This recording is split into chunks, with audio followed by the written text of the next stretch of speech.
الحمد للہ رب العالمین والصلاة والسلام علی رسولہ الکریم اما بعد بسم اللہ الرحمن الرحیم انا ہدیناہ السبیل اما شاکرا و اما کفورا۔ ناظرین اکرام، ایک ایسا موضوع،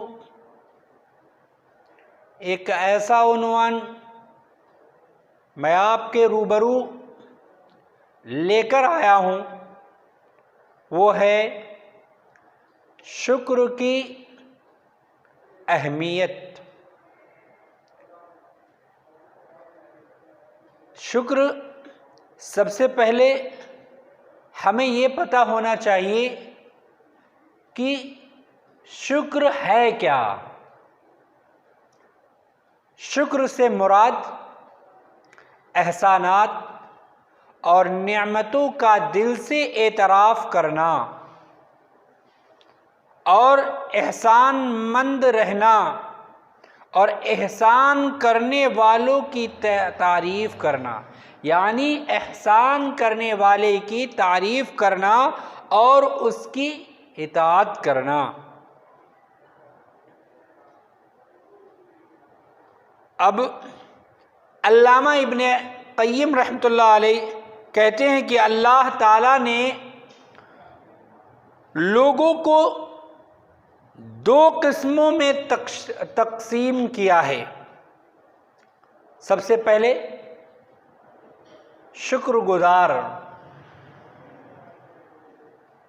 شکر ادا کرنے والا، دوسرا ناشکری کرنے والا۔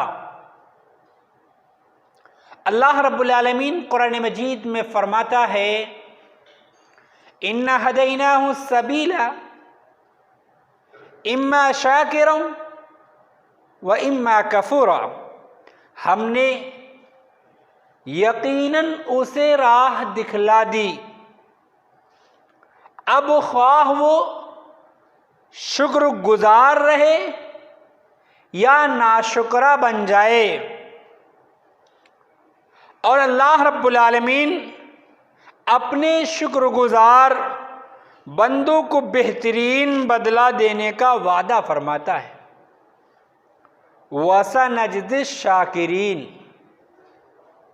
سورہ آل عمران آیت نمبر 145۔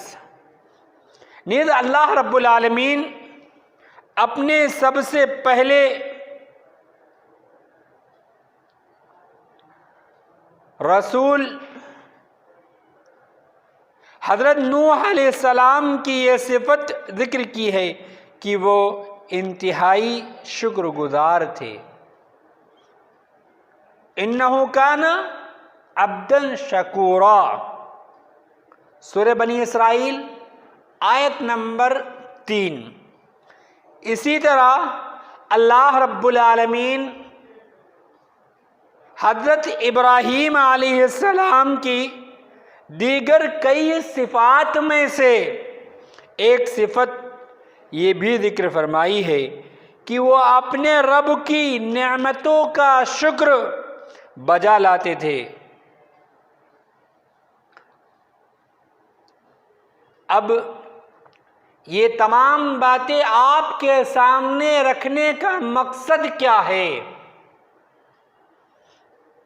کہ اللہ رب العالمین نے ہمیں جو نعمت عطا کی ہے، اللہ رب العالمین نے جو چیز ہمیں عطا کی ہے، تو ہمیں اللہ رب العالمین کا شکر گزاری کرنا چاہیے، اللہ رب العالمین کا شکر گزار بندہ بن کر رہنا چاہیے۔ دنیا کی مثال آپ لے لو کہ اللہ رب العالمین انسان اپنی آنکھوں کی نعمت کو نہیں پہچانتا ہے۔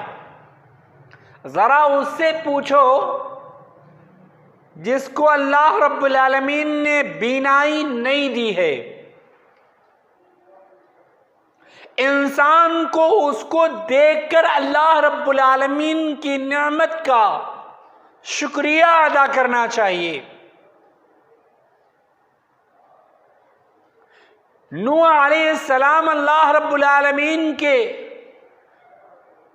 شکر گزار بندے تھے، ابراہیم علیہ السلام بھی اللہ رب العالمین کے شکر گزار بندے تھے،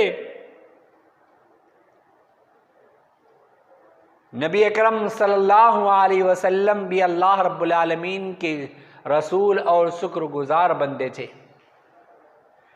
ہمیں انبیاء کرام کی راہ پر چلنا ہے۔ آج اس دنیا کے اندر بیماریوں کا دور ہے، بیماریوں کی بوچھار لگی ہوئی ہے، ہم شفا یاب ہیں تو ہمیں اللہ رب العالمین کا شکریہ ادا کرنا چاہیے، اور جو بیمار ہیں ان کے لیے ہمیں دعا کرنی چاہیے۔ لیکن ہم یہ سوچتے ہیں ہم شفا یاب ہیں، بس اللہ رب العالمین نے ہمیں مال دے دیا بس، ایسا نہیں ہے۔ ہمیں شکریہ ادا کر کے جو ہم پر حقوق ہیں ان کو بھی ہم ادا کریں۔ آخر میں اللہ رب العالمین سے دعا ہے، بار الہ کہنے سننے سے زیادہ اس پر عمل کرنے کی توفیق عطا فرما۔ اب آخری کلپ جو دوسرے دن ہوگی، زبانی اور عملی شکر کیا ہے، اس کے بارے میں آئندہ گفتگو ہوگی۔